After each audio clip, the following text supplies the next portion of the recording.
futuro está en el monte. Cada semana compartimos todo lo que sucede en esta iniciativa. Desde el Gran Chaco Americano, historias de vida, experiencias y diferentes contenidos para todas las personas interesadas en cuidar los bosques nativos y a su gente. El futuro está en el monte podcast. En este tercer episodio entrevistaremos a David Morelo Suet, ingeniero agrónomo especialista en la producción caprina en condiciones de monte nativo a escalas familiares, pendiente del clima, del bosque, de las apariciones de cabra, de la época de leche, la crianza de los cabritos, la elaboración de quesos y sobre todo de las familias que saben que cocinar es una ganancia de tiempo. La organización del futuro está en el monte consta de redes de producción y David lidera la red caprina y nos comenta acerca de su alcance territorial, equipo técnico y visión como red de producción en plena conformación. Bienvenidos al tercer episodio del podcast El futuro está en el monte. En esta oportunidad, junto a mi compañero Mauricio Moresco desde Santa Fe, vamos a entrevistar a un gran amigo y especialista de la actividad caprina y sobre todo en algo como para mí se merece grandes halagos, son los quesos de cabra, nuestro querido compañero David Morelo Suet. Hola Mauricio, ¿cómo estás? Bienvenido David también. Me gustaría, Mauricio, pedirte por principio que presentes un poco la amistad que tienes con David y luego le damos la bienvenida. Hola Ana, sí, así es, hoy tenemos a David Morelo, un gran amigo que conocí más o menos en el año 2012, una mañana que llegué a Santiago del Estero y lo encontré en una fábrica haciendo quesos de cabra y bueno, a partir de ahí una gran compañía mía y de muchos colaboradoras y colaboradores del Futuro está en el Monte. Así que, bueno, hola David, un gusto tenerte en este episodio. ¿Qué tal, Mauricio? ¿Cómo estás? Un gusto encontrarme con vos y con Ana también, Ana querida. Gracias por la oportunidad de saludarnos de esta manera y encantado. Sí, no me acordaba de que había sido esa mañana haciendo quesos de cabra, Mauricio, la verdad que qué memoria, qué recuerdos, sí. 2012 ya, sí. Interesante, David, bienvenido, muchísimas gracias. La verdad, David, queríamos empezar este episodio pidiéndote una pequeña presentación acerca de tu vida, de tu trayectoria, de qué es lo que haces y sobre todo de cómo llegas a este movimiento en el cual pertenecemos nosotros, en general, que se llama El futuro está en el monte, y sobre todo contarnos un poco de, bueno, quién es David, ¿no? Y para todos los oyentes a los cuales queremos llegar con este podcast. Qué manera, qué recibimiento. Me gusta mucho contar, me gusta la narrativa. Soy David Morelos Suet, caminante de los paisajes gastronómicos, compañero de gente que anda y se cruza por los mismos senderos. Mi historia de vida tiene en su origen familiar, creería yo, una de las mejores tradiciones, la vida campesina. Crecí entre pueblos mágicos de México, mi país natal, absorbiendo la cultura de las historias del campo y transformándola en narrativa, que es algo que me apasiona mucho. Mi formación profesional llegó a través de la agronomía, donde me recibí como ingeniero agrónomo especialista en producción animal, pero esa producción a la que yo me dedico es a pequeña escala, a una escala familiar, donde los animales no son un número que siempre tiene que dar valores positivos. A veces los números son positivos de otra manera, cierran por otro lado, por el lado de la satisfacción diaria, de la salud mental, de parte de la ecología y los buenos momentos, definitivamente. No siempre es fácil. Ha sido un camino de altos y bajos, y sobre todo de aprendizajes. Soy especialista en producción caprina en condiciones de monte nativo a escalas familiares. Una producción, una actividad que siempre está pendiente del clima, del bosque, de las apariciones de las cabras, de la época de la leche, de la crianza de los cabritos, de la elaboración de los quesos y sobre todo de las familias que saben que cocinar es una ganancia de tiempo. Llegué a esta iniciativa que hoy me apasiona, al igual que muchos otros compañeros, que se llama El futuro está en el monte, y llegué del acompañamiento e invitación de Mauricio hace algunos años. Me invitaron a sumarme a un proyecto forestal de enriquecimiento y de manejo silvopastoril con cabras. Un dato curioso es que yo recorrí esos montes junto con las productoras y productores durante años, pero el día que entró a caminar conmigo tres colegas, de los cuales terminamos siendo amigos, forestales y antropólogo, y me mostraron un monte que yo no conocía, hablando un idioma que no había escuchado, que tiene que ver con cuestiones forestales. Y ahí me di cuenta que el mundo en el que vivimos como que se va desdoblando en otros pequeños mundos, ¿no? Y me di cuenta de la maravilla de poder conocer un mundo donde quepan muchos mundos. Llegué así, desde entonces he venido tomando parte de distintas iniciativas, algunas muy, desde mi actividad, muy interiorizado, muy comprometido con la labor que me toca, y desde otras actividades como apoyo de la gente que está liderando el proceso. Así que llevamos algunos años en esto y encantado. Increíble, David, lo que nos estás contando. Encima vienes desde México. Qué grande elegir Argentina como país para instalarte aquí y trabajar en esto que somos, ¿no? Pero también me gustaría que antes de llegar a esos mundos que vos hablas, que seguramente va a salir en esta entrevista, hablemos desde el origen y me gustaría preguntarte, y para los oyentes, saber cómo se inicia la producción de estos quesos de cabra artesanales, o como vos mismo decías, de la producción caprina en condiciones de monte nativo en escalas familiares. Y sobre todo, cuando digo escala familiar, hacer un poco hincapié de cuál es la importancia de estos productos, de la actividad caprina, en la economía familiar, la soberanía alimentaria y también en esto que vos decías, ¿no? La conservación, transmisión de la cultura, del monte, la ecología. Yo creo que hay que entender algunas cosas un poco históricas, que no por eso son aburridas, sino por el contrario. La producción de leche ha acompañado a la humanidad a través de toda su historia, desde las migraciones, del desarrollo de grandes civilizaciones, ha evolucionado con los pueblos, ha padecido guerras, grandes descubrimientos también en cuestiones médicas y de la salud de los pueblos. Hoy por hoy me atrevo a decir que la leche producida en condiciones de pastoreo natural y sus derivados son el alimento de los pueblos sanos. Los quesos se descubrieron como casi todo, por casualidad, por error también, de cierta manera. Eh, Fue en un viaje, de esos viajes nómadas, de una comunidad de Oriente Medio. En aquella época, trasladar agua o alimentos en bolsas hechas con el cuero de los animales era el medio adecuado. Fue así como alguien puso un poco de leche fresca en una de esas bolsas, hechas del estómago de un rumiante. Puso un poco pudo ser de un camello, de una oveja o de una cabra, ¿no? Lo importante es que la magia se hizo a través de las enzimas que seguían presentes en esa bolsita. Las enzimas son compuestos químicos naturales que generan reacciones químicas. Esto provocó que la leche se coagulara, que se coagulara la proteína de la leche y se separara en un suero dentro de la bolsita. Cuando quisieron sacar lo que era leche, ya no era leche, sino que ahí fue cuando nació el primer queso de la humanidad.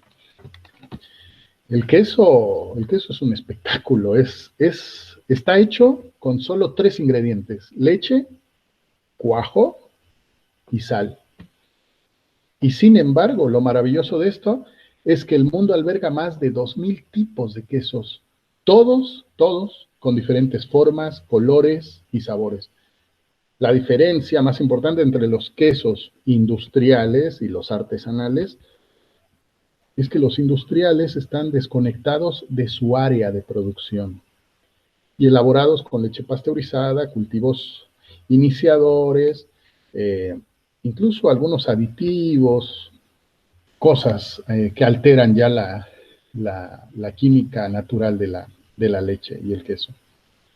Con respecto a los quesos artesanales, la diversidad proviene de la variación de los paisajes, de las regiones, de las pasturas del mundo, de las distintas épocas del año, la raza de los animales, sea cabra, vaca, oveja, y sobre todo de la mano del artesano que fabrica el queso.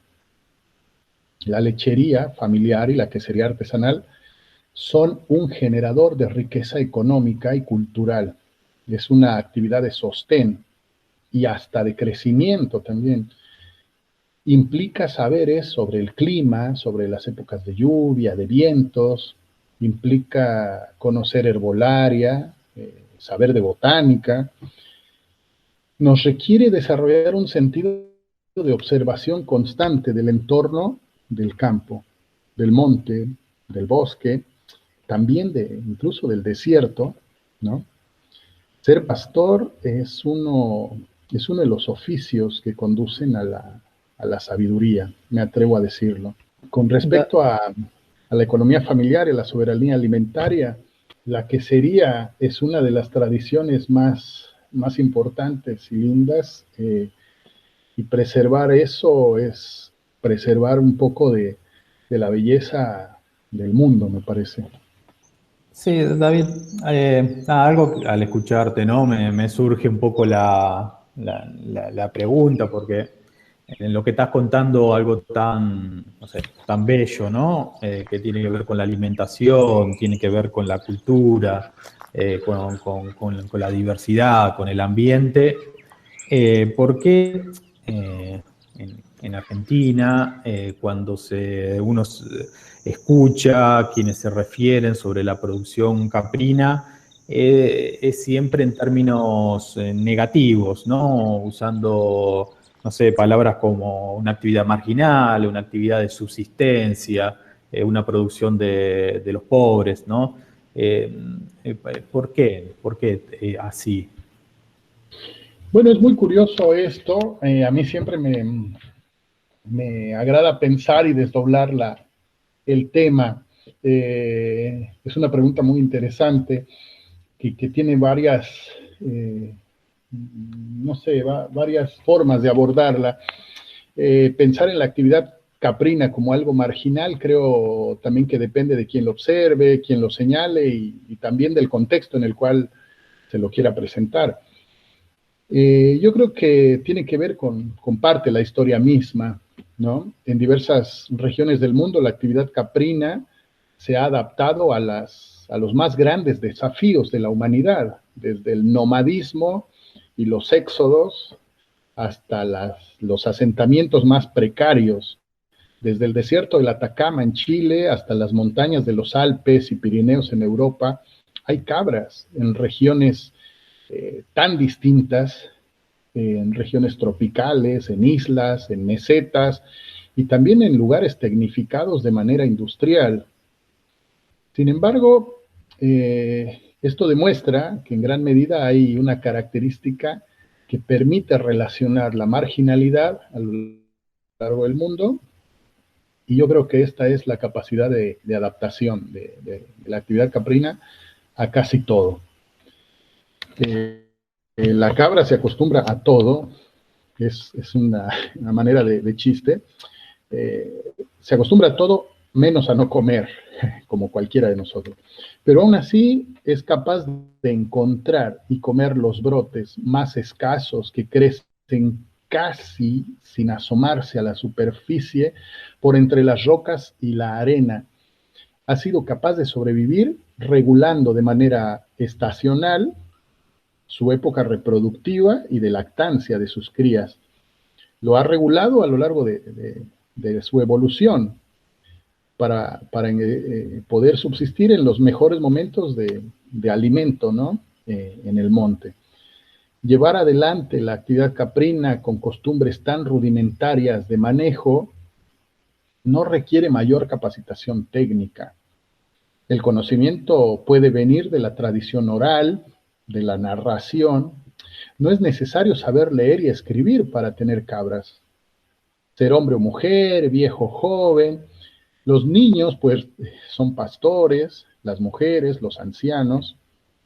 La actividad caprina en el monte, además, permite realizar otras actividades a la par. Incluye a la familia completa en diversas labores que parecen ser especialidades. Quien pastorea no saca la leche temprano, quien va a buscar las cabras en la tarde, noche, no es quien las pastoreó, quien barre y limpia el corral. Bueno, es como ir teniendo sus especialidades propias. Por lo general son las mujeres y los niños quienes atienden los corrales y echaderos, pero son los varones adultos quienes salen a buscarlas el día que llovió. Y ese día que las cabras no encuentran el camino de vuelta, se quedaron o se pierden en el monte. Y bueno, ahí sale el varón también. Señalar a esta actividad como algo por ahí marginal, considero que es como condenarla a la desvalorización. Hay mucho valor en la actividad y cosas que difícilmente se pueden cuantificar económicamente. Sin embargo, no es algo imposible de generar y lograr, ¿no? Lo cierto es que ha sido uno de los puentes que nos ha llevado a la supervivencia humana, ¿no? Hemos encarado hoy algo llamado producción, olvidándonos de la actividad familiar. Hemos confundido el desarrollo pensando en que solo lo tecnificado ocupa un lugar prioritario. Sí es importante tecnificar, es importante mejorar muchas condiciones de calidad, de manejo, con acciones muy sencillas, pero oportunas en distintos momentos. No es imposible, pero no es tan el todo. Y hay lugares donde no es tampoco la prioridad. Vuelvo a comentar un poco el principio, depende del enfoque y el contexto en el que lo querramos manejar, ¿no? Claro. Es ahí donde le vemos defectos también a la actividad caprina, tal como se hace ahora, ¿no? Desorganizada, carente de innovación y definitivamente carente de rentabilidad, pero no es tan así. Nos hemos acostumbrado hoy a tener todo con rapidez, a la carne de pollo que está lista en algunas semanas, a la leche de vaca que tenemos todo el año, a la carne suave y sin grasa o con grasa magra que tenemos de los novillos que se crían a campo abierto. Muchos de nosotros queremos lo fácil. La fortaleza de la actividad caprina radica en que no hemos podido alterarla, domarla, dominar los ciclos naturales de la reproducción de manera natural, modificarles la dieta. Hemos intentado generar razas mejoradas que se adapten al monte chaqueño y sin embargo tenemos que volver siempre al pie de cría criollo, a lo naturalmente adaptado. Cuando comento todo esto, no quiero dar la impresión de que todo está mal, de que son cosas negativas. Necesitamos llevar la tecnología al campo, los avances tan básicos como hervir el agua que tomamos en muchas regiones donde no se ha podido controlar algunas cuestiones sanitarias de las cabras. Es muy importante hablar de pasteurización de la leche antes de que los chicos la consuman. Es vital, pero nunca hay que olvidarnos de que principalmente son las familias las que viven alrededor de las cabras y es para quienes realmente necesitamos llevar esa parte técnica también. No, interesante esto que menciona sobre la adaptabilidad, ¿no? de la producción caprina a los distintos contextos, las limitaciones ambientales o de tierras, también las climáticas. Ahora, nada, un poco, ¿cuáles son los desafíos que está teniendo hoy la producción caprina para, bueno, al final y al cabo queremos que las familias puedan producir más, que generen más alimento para sus comunidades, tengan mejores ingresos para sus familias. No sé si podés enumerar los principales, ¿no? Desafíos que tiene esta actividad. Bueno, uno de los principales desafíos es generar mejores condiciones de vida en el monte para que se pueda seguir realizando la actividad. En ese sentido, desde las iniciativas del Futuro está en el monte, hemos detectado grandes necesidades que se transforman en cosas muy sencillas. Por ejemplo, una de las cosas que vemos es la falta de recambio generacional de la gente que habita ahí, ¿no? Los abuelos trabajaban de una manera, los hijos de otra, y los nietos quieren irse a la ciudad. ¿Qué hace falta? Hace falta llevar infraestructura en caminos, hace falta llevar conectividad a internet. O sea, no está mal la tecnología. Yo no estoy peleado con la tecnología. Se puede tener todo y seguir cocinando, seguir criando las cabras de una mejor manera. En algunos lugares el monte se ha hecho pequeño, la frontera agroindustrial nos viene alcanzando y muchas veces pareciera que ya no cabe la misma cantidad de cabras en el monte, ¿no? Entonces necesitamos llevar la capacitación técnica para generar con los elementos que tenemos, que mejorar la dieta de las cabras, aportar un poco más de proteína, que lleguen a la época de pariciones con mejor fortaleza y las pariciones vengan lindas. Hay muchos desafíos, hay necesidades de hacer algunas inversiones, capacitación con respecto a créditos, a grupos emprendedores. Hay que mostrarle el enorme valor que tienen muchas otras actividades alrededor de la caprina, ¿no? El poder rescatar los saberes de los abuelos que hacían charqui, que hacían sus propios jabones, que conservaban la carne y la cocina desde otra manera, pero definitivamente hay muchas cosas por hacer, ¿no? David, y como para contarles a los oyentes acerca de esto que vos dices que es como una comunión con la tecnología y al mismo tiempo el respeto por lo local, por lo que significa la actividad caprina familiar, la pequeña escala, mediana, y sobre todo la del monte chaqueño en donde estamos nosotros trabajando. Para los oyentes, quería saber si nos podías comentar un poco de cuáles son las acciones en concreto que vos, con tu trayectoria y con el equipo, van conformando para poder justamente, ¿no? Trabajar estos desafíos y hacer esta comunión, este enlace y redes con la tecnología y con otros actores también que trabajan en pos del desarrollo de la región, y en este caso específicamente de tu equipo de trabajo que se llama Red Caprina, dentro del Futuro está en el monte. Me gustaría saber cuáles son esas acciones y las visiones que tienen ustedes como red y quiénes son sobre todo, para contarles a los oyentes acerca de esto. Esto es, esto es genial, estamos bastante emocionados por lo que estamos haciendo. Sí, estoy trabajando en eso junto a un grupo de colegas comprometidos con la actividad caprina en el Gran Chaco. Nos hemos ido conociendo y hermanando en esto y en el camino se viene haciendo muy interesante, ¿no? Es como haber encontrado seres afines a lo que uno le apasiona. Este equipo lo integran por lo pronto profesionales técnicos de diversas instituciones del Estado, ministerios de la producción, ganadería, hoy amigos del INTA también, agricultura familiar, del CEDEVA de Formosa, universidades nacionales con sede en diferentes provincias y un par de ONG, ¿no? Además de varias organizaciones de productores caprinos y no caprinos. Cuando digo no caprinos me refiero a gente que realiza otras actividades productivas y familiares en el monte y que además tienen cabras, ¿no?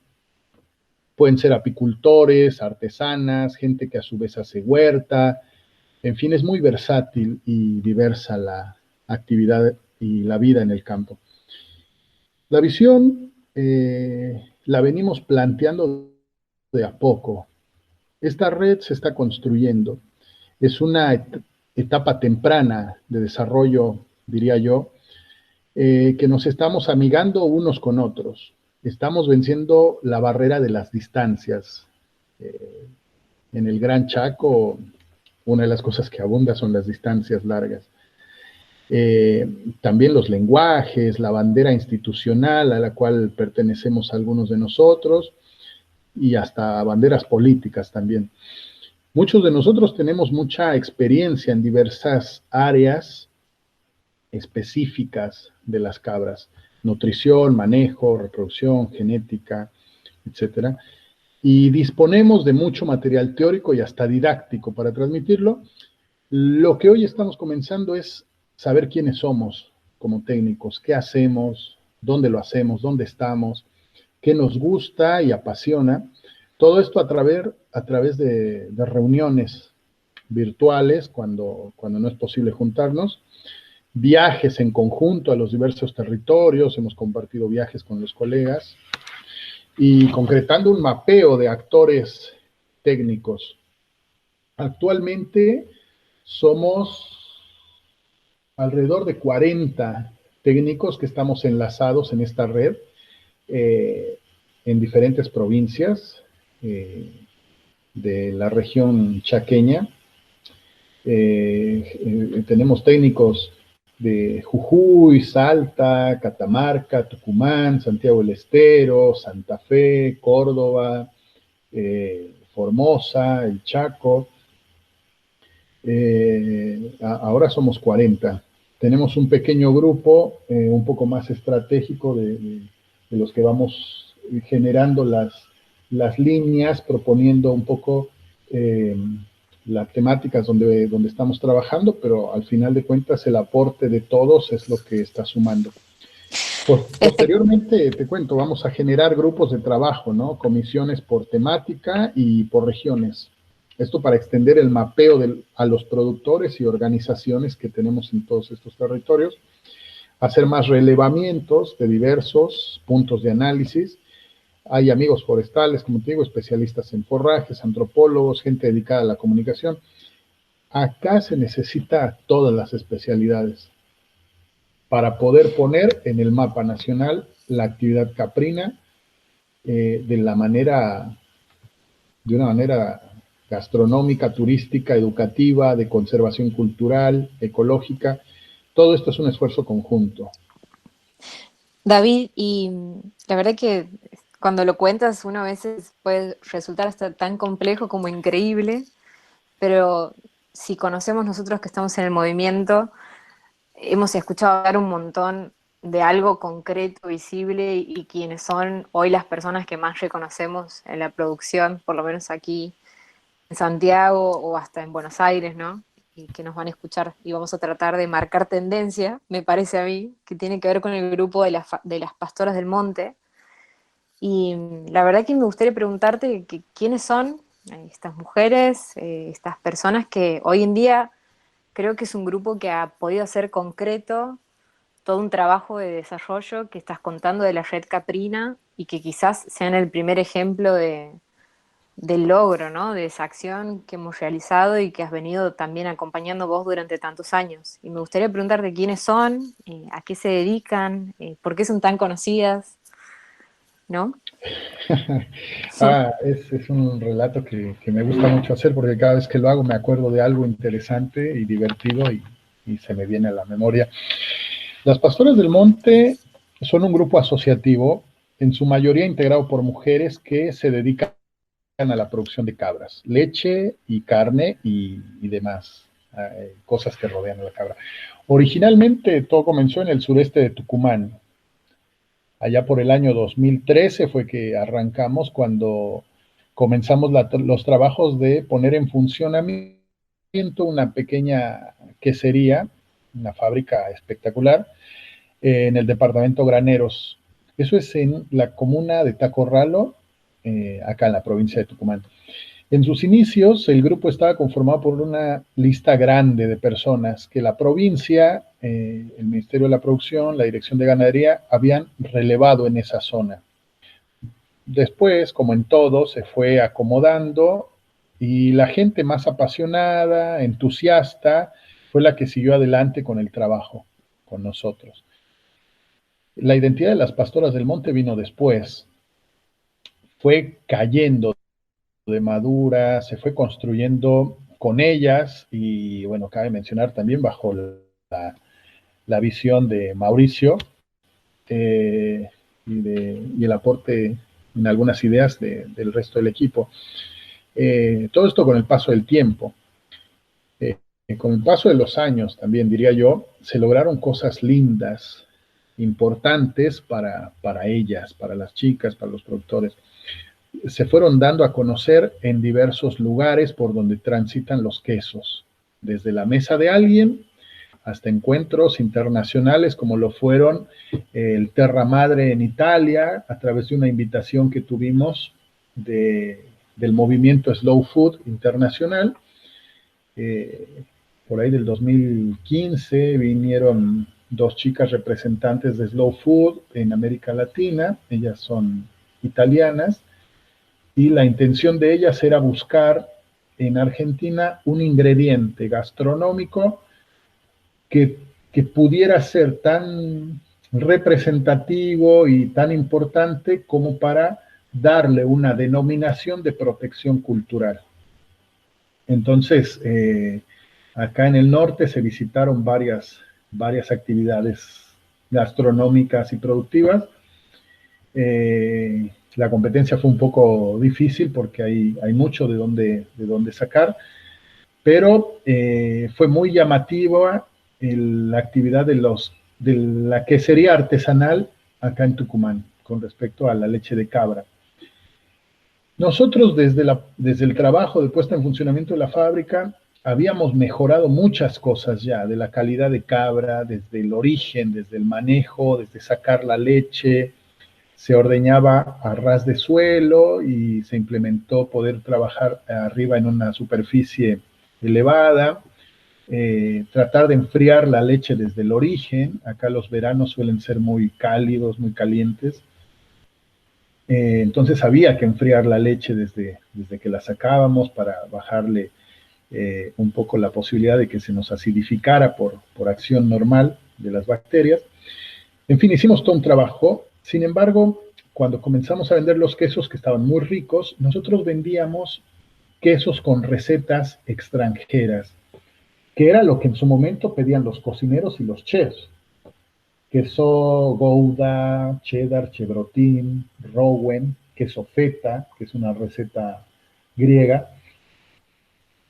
Pero cuando empezamos a hablar de quesos de cabra del norte argentino, más de uno se interesó porque le mandáramos un queso criollo de cabra. El trabajo que ya habíamos hecho en sanidad, en relevamiento, en capacitaciones, lo pudimos volcar a rescatar la receta tradicional de las mujeres, y con la ayuda en aquel entonces y desde entonces de una colega muy querida por el Grupo de Pastoras del Monte y muy apreciada por mí, la doctora Marta Núñez, investigadora bioquímica del CERELA CONICET, que es el centro de referencia en lactobacilos. Ella acompañó todas las mejoras de manera natural que se pudo hacer a la cadena de elaboración de quesos tradicionales. El día que llegan las chicas italianas, les presentamos el queso criollo del norte argentino, del sureste de Tucumán, pero con esa vueltita de rosca que le dimos a toda la situación sanitaria y de inocuidad alimenticia que pudimos darle, mejorando cada aspecto. Y de ahí dieron un salto las chicas. ¿Y cómo es que se fueron haciendo conocidas? Eso ya es talento de ellas. Los lugares que visitaban, a donde las invitaban, siempre con la sencillez que las caracteriza, de la cultura de campo, esa calidez, esa cordialidad, esa naturalidad con la que te sonríen, te cuentan alguna anécdota, eso ya es por añadidura, se han dado a querer. Fueron a Italia cuando hubo que presentar el baluarte, fue la denominación que se le dio al queso de cabra de las pastoras del monte, el baluarte. En Argentina hay 4 baluartes denominados así por Slow Food. Y uno de esos baluartes es el queso de cabra de Tucumán. ¿Qué viene después? ¿En qué etapas estamos? Definitivamente tenemos que sortear diversas cosas que tienen que ver con la actividad caprina. La estacionalidad de las cabras nos permite tener leche 2 veces al año por algunos meses. Los caminos a veces son un poco accesibles en la época de lluvias o de verano también. A veces no tenemos energía eléctrica para mantener los quesos en la cámara de maduración. Así que empezamos a buscar las alternativas, ¿no? Rescatar también la receta del dulce de leche de cabra tradicional que hacían las abuelas. Le dimos una acomodada para sacar los valores, tratar de hacer todas las chicas la misma receta, llevarla a la fábrica para que pudiéramos elaborarla ahí, siendo la receta tradicional, pero que pudiéramos tener una habilitación de bromatología para poder venderlo con todas las condiciones de inocuidad que requiere la norma. Nos fue cayendo varias cosas de manera sorpresiva. Hace años se empezó a comunicar gente que más que allegada a los quesos, buscaba la leche de cabra por una cuestión de salud, porque tenían algún chiquito que tenía alguna intolerancia a la leche de vaca, en fin, gente que padece alergias alimentarias, que hoy en día es un tema que se viene haciendo muy común. La leche de cabra producida en monte es una leche que no tiene químicos. La cabra pasta y come los verdeos de a orilla de la ruta. Cuando vemos pastores que andan cuidando las cabritas en la orilla de la ruta, hay que resaltar que ese pastito, esa hierba, ese verdeo que están comiendo las cabras, no fue fumigado, abonado con ningún tipo de agroquímico, sale solo, y la cabrita hace un barrido desde un lugar a otro, y al cabo de unos meses vuelve a empezar. Cuando pastorean en el monte es lo mismo. Entonces es una cabra, es una leche que desde el origen es una leche agroecológica. Cuando una cabrita se enferma, la gente no tiene para comprarle un medicamento farmacológico, un antibiótico, un desparasitante. La gente de campo y del monte usa remedios ancestrales, hacen hervir cosas, yuyos, raíces, cortezas. Entonces así es como curan a las cabritas. Hoy estamos desarrollando un yogur especial pensando en estas necesidades de alergias alimentarias. Es un producto delicado manejarlo, transportarlo, así que estamos haciendo las cosas despacito, acompañados técnicamente por Marta y nosotros mismos, así que creemos que nos va a ir bien. Qué increíble, David, porque todo lo que cuentas, bueno, la verdad que contar de las pastoras del monte y su trabajo y el tuyo, me parece increíble. Y además lo detallas como si fuese un procedimiento de atelier, o sea, realmente es un taller, es todo un proceso, no empieza en el producto, sino que hay toda una historia detrás. Y para mí la pregunta es, al fin y al cabo, digamos, un queso realmente puede ser una obra de arte, además de que sabemos que es tu pasión por cómo lo cuentas y lo transmites. Un queso, un queso artesanal más que un alimento. Yo te puedo decir que es la expresión auténtica de una de las mejores tradiciones gastronómicas. Para el quesero artesanal es un estilo de vida y efectivamente es un arte.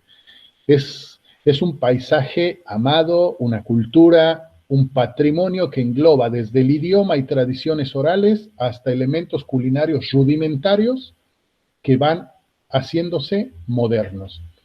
definitivamente es una pasión que se puede compartir con otras pasiones. La quesería es un hilo que atraviesa distintos ingredientes, como las masas fermentadas en panificación, los vinos, los ingredientes aromáticos, la carne madurada, los viajes, los encuentros, ¿qué te puedo decir? Representa un ingrediente fundamental de las primeras redes sociales de la humanidad. Una mesa puesta, los almuerzos, las cenas románticas, los desayunos conmemorativos.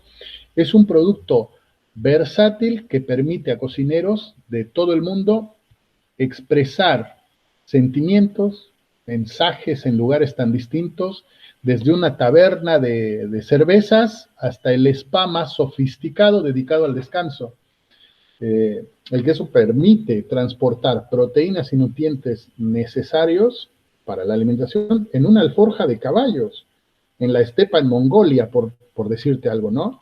Y completar el contenido de algún frasco de Shanklish, un queso de Medio Oriente espectacular. Hago una pausita aquí mencionando el Shanklish, que cuando tengan oportunidad pruébenlo.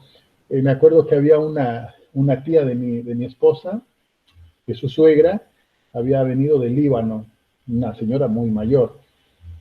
Y ella contaba la historia que tenía su frasco, un frasquito de Shanklish, que son unas bolitas de un queso muy ácido fermentado, guardado en un suerito con un aceite, y que decían a la abuela que sacara el Shanklish, y decía, no, lo estoy guardando cuando vengan los hijos de Buenos Aires. O sea, es algo tan especial, se ha convertido en las diferentes historias de vida del queso, el poder compartir algo así, ¿no? Puede colorear platillos enigmáticos, por ejemplo, en la gastronomía latinoamericana. Es aquí donde la era del queso es joven aún. Tiene un camino por recorrer en la documentación y expresiones gastronómicas. Es en América Latina donde está buscando su propia identidad, en las zonas de la llanura, de la costa, de la montaña, del monte. Encantado y apasionado del queso. Ana, ¿qué quieres que te diga?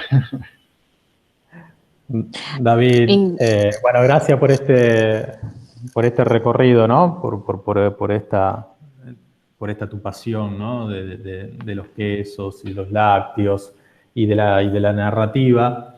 Me parecía, Ana, que ante tantas cosas que decir sobre esto, ¿no? Que tiene David, es motivarte, David, para que a lo mejor puedas iniciar una serie de podcasts en paralelo a estos que estamos armando con Ana, donde, bueno, cuentes un poco más en detalle cada uno de las cosas que tienen esta producción, de los tipos de queso y las tradiciones, no solo del Gran Chaco, sino también de toda esa variedad que conoces, de esa diversidad en el mundo de los productos lácteos. Eso sería fantástico. Siempre hablando de los lácteos artesanales, sería genial.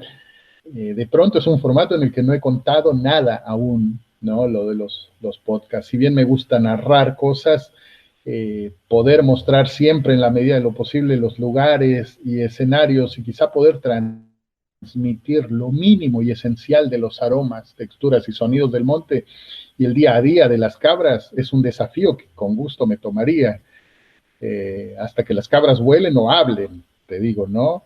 Algo así se podría llamar. Definitivamente que la gente pudiera conocer un poco de lo mucho que es vivir en el monte. ¿A usted les parece que sería llamativo? ¿Crees que podría ser interesante? Yo sería una gran escucha, te juro, David. La verdad que sería tu fan. Sin dudas, esperamos ese podcast, esperamos todo el contenido que tienes para contar y sobre todo, para mí, tiene mucho que ver con esto del arte, ¿no? Y de volver a los alimentos en general, a lo local y a las historias de vida que vos nos puedes transmitir y como ha sido en este caso, también muy agradecidos de tu testimonio y sobre todo de tu experiencia y de poder seguir trabajando con vos, porque sos un gran compañero, David. Así que la verdad que para cerrar esto es nada más que decirte gracias. Ha sido increíble escucharte y no sé si Mauricio, vos también quisieras No, solamente nada, podríamos estar horas escuchándolo a David y vamos a estar esas horas mientras escuchemos sus podcasts en adelante. Un fuerte abrazo a ambos. Bueno, Muchas gracias. Gracias a ustedes, Mauricio, Ana, un gusto, un placer, encantadísimo. Y hasta otro momento, otra ocasión, y vamos, adelante. bueno, hasta que las cabres hablen o vuelen, tal cual. Perfecto, me encanta. Bueno, Chao, muchísimas chao, gracias, chao, un David. abrazo, que estén bien, saludos. Chao, chao. Chao. Nos mantenemos conectados. Seguinos como El Futuro está en el Monte en Facebook, Instagram y Twitter y en nuestra página web elfuturoestanelmonte.org.